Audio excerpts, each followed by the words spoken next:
कृत्वा अग्नये नमः तवाहयोदाश्रम विष्णु वैष्णव सप्तजिह्वं गंगाधरसे नमः आदिदेवमजस्वा अनुदेवमजस्वा सरस्वदेवमजस्वा देव सवितपुरस्सुवः गुरवे गुरवे सर्वलोकानां विषये गुरुविदे सर्वविदक्षिणां वन्दे महाब्रह्मन् इददानस्वाः आज्यमात्रम् आदाय आज्यं विलाप्य आज्यम् अभिघार्य आज्यं प्रताप्य सुक्षुवामाधाय सुक्षुवां प्रताप्य सुक्षुवामाधाय सुक्षुवां प्रताप्य तिस्रो रेखान् लिखित्वा एकं द्वे त्रीणि चत्वारि एकं द्वे त्रीणि चत्वारि एकं द्वे त्रीणि चत्वारि वायुव्या नैऋत्याधीशानान्तं नैऋत्याधीशानान्तम् एकं द्वे त्रीणि चत्वारि एकं द्वे त्रीणि चत्वारि वायुव्यादाग्नेयान्तं वायुव्यादाग्नेयान्तम् उत्तरार्धे पूर्वार्धे एकं द्वे त्रीणि चत्वारि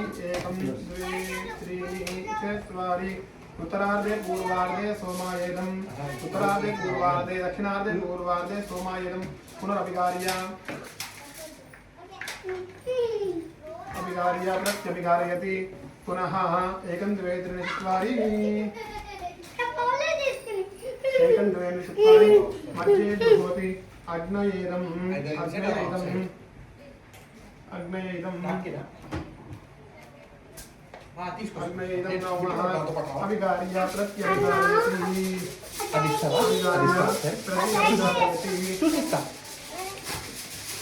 అన్నమధాన్యాల్లో వరిపేలల్లో నెయ్యి వేసాం కదా ఆ నెయ్యి కలిపేసుకున్నాం మొత్తం ఇవి కూడా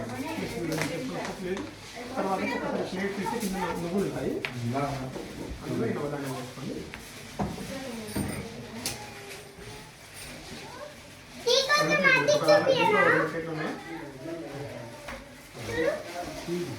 అది ఒకటి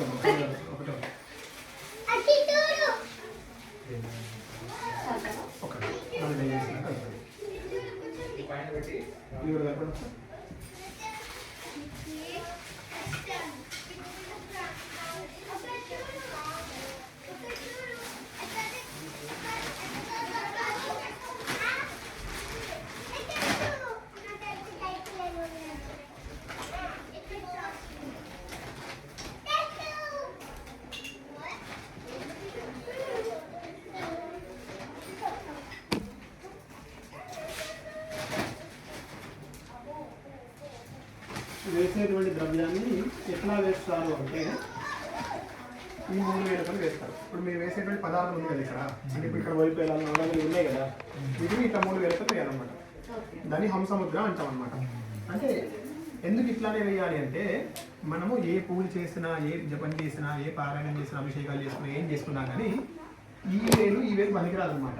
ఇంకోటి ఈ వేలు పనికిరాదు, ఈ వేలు పనికిరాదు, ఈ 2 వేలు పనికిరావు. అంటే ఈ వేలు ఏంటంటే అహంకారానికి ప్రతిరూపం, ఈ వేలు అంటే మమకారం.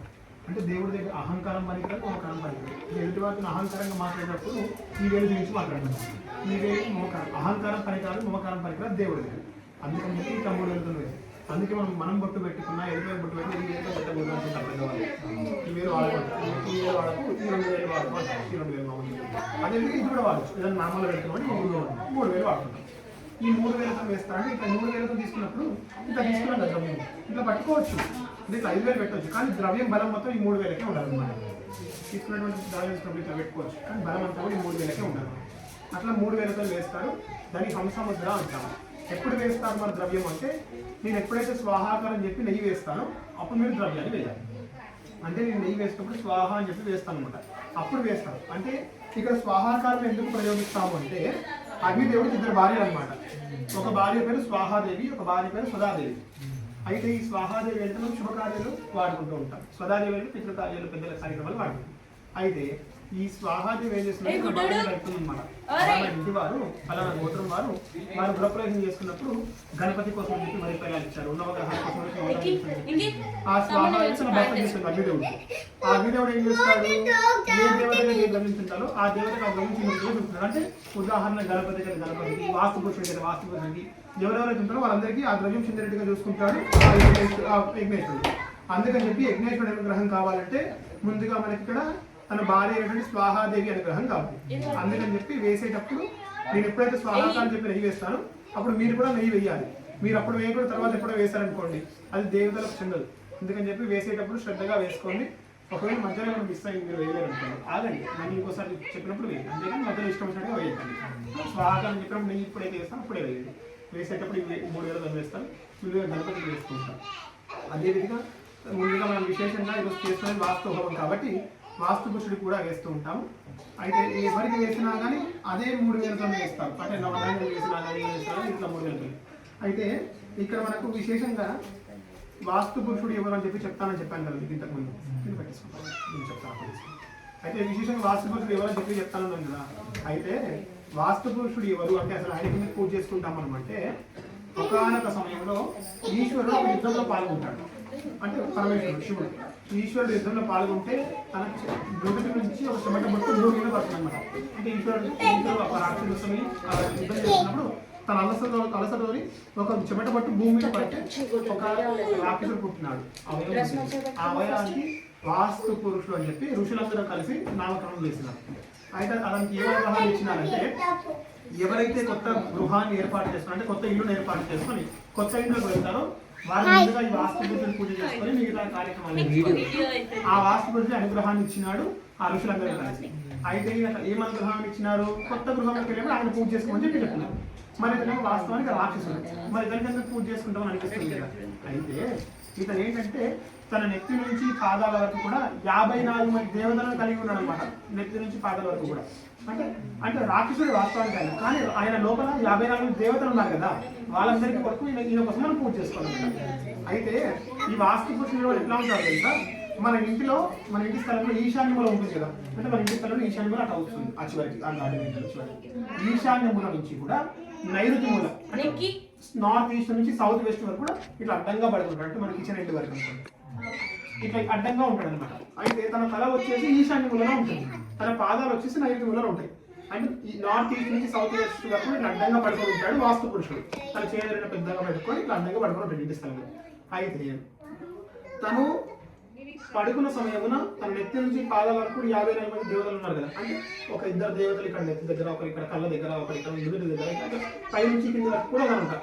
హృదయ భాగంలో మధ్య స్థానంలో ఈశ్వరుడు ఉంటాడు అనమాట. అందుకని చెప్పి ఆ కలశంలో ఈశ్వరుడు కోరిక అని చెప్పి మీకు ఆ సైన్ అర్థం చేసుకోవాలని చెప్పి మీకు అలా అడ్డబొట్టు పెట్టి ఈశ్వరుడిగా పెట్టాలన్నమాట.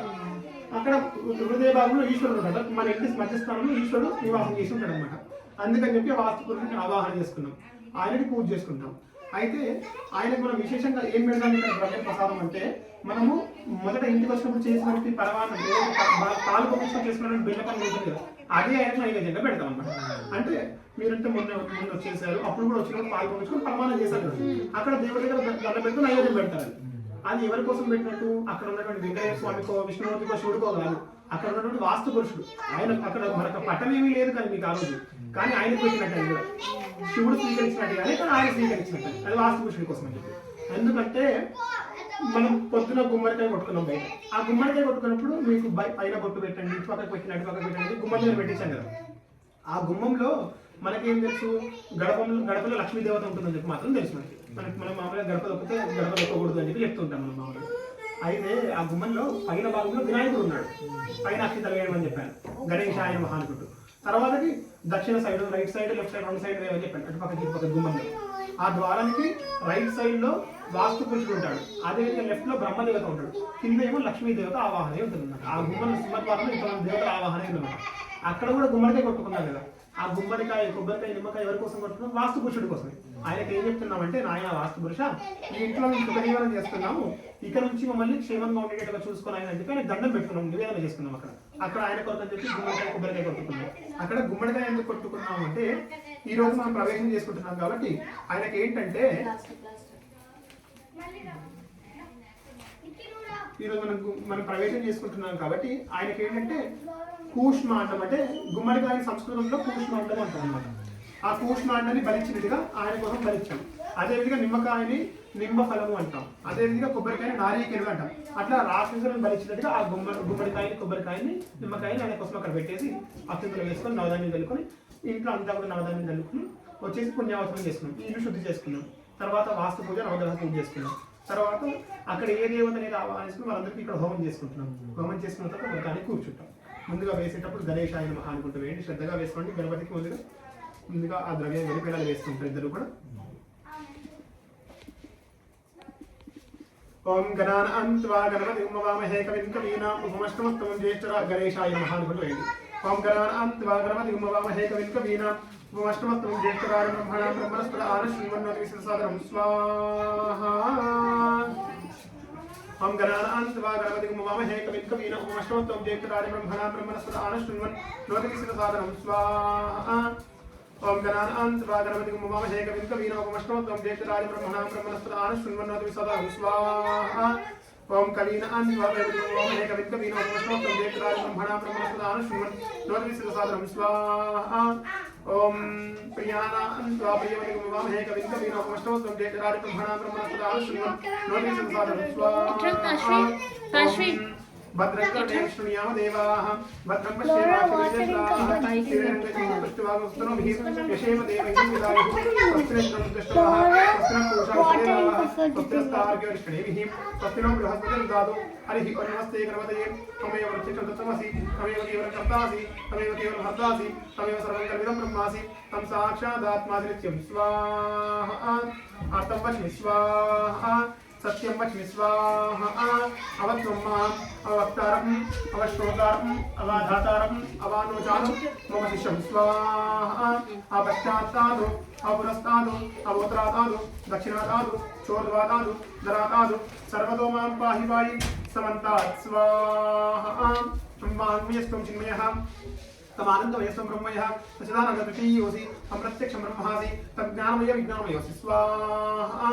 सर्वं जगन्तत्तो जायते सर्वं यत्तस्तिष्ठति सर्वं यद्वेदमेषति सर्वं यद्विप्रत्येति तं भूमिरापो नरः स्वाहा. तच्चत्वारि वाक्पदानि सङ्गुणत्रयतीतः त्वं देहत्रयतीतः त्वं कालत्रयतीतः तं मूलादेहरिस्तो नित्यं स्वाहा. तां शक्तित्रयात्मकः त्वां योगिनो ध्यायन्ति नित्यं तं ब्रह्मास्तं विष्णुस्तं रुद्रस्तं इन्द्रस्तं अग्निस्तं वायुस्तं सूर्यस्तं चन्द्रमास्तं ब्रह्मा पूर्वस्वरो स्वाहा. गणादीं पूर्वमुच्चार्य वर्णादीं तदनन्तरम् अनुस्वारस्पर्धरः अर्धेन्दुरसकं तारेण रुद्धम् एतत्तमनुस्वरूपं विकारः पूर्वरूपम् अकारमध्यमरूपम् अनुस्वारश्चान्त्यरूपं बिन्दुरुत्तररूपं नादसन्धानं संहितासन्धिः शैषा गानशविद्या गणकऋषिः निःश्रुतगायत्री छन्दः गणपतिर्देवता ॐ गं गणपतये नमः स्वाहा. एकदन्ताय विष्णुवे वक्रतुण्डाय तन्नो दन्ति प्रचोदयात् स्वाहा.